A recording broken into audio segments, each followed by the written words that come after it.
Arestado naman ang sangininalang runner ng droga dahil sa pagbebenta ng marijuana sa Bonifacio Global City. Narito report ni Von Aquino.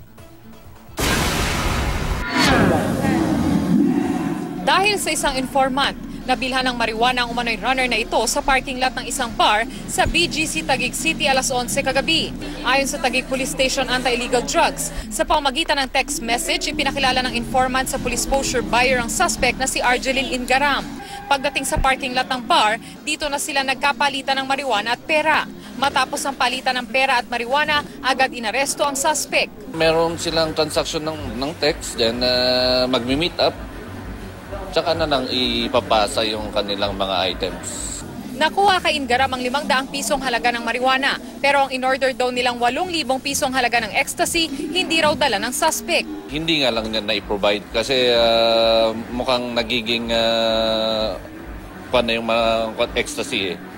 Lalo sa lugar na to, medyo hirap na silang magdala.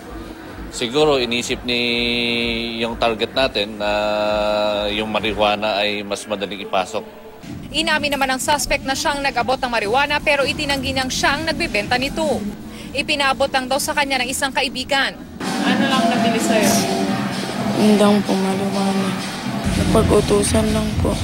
Sino nag-utos sa'yo? Si Mami Joyce po. Sisisi na po. Bakit?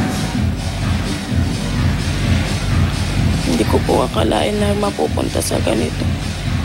Nagsisisi man sa kanyang nagawa. Maharap ang suspect sa kasong paglabag sa RA 9165 o Comprehensive Dangerous Drugs Act of 2002. Von Aquino, GMA News.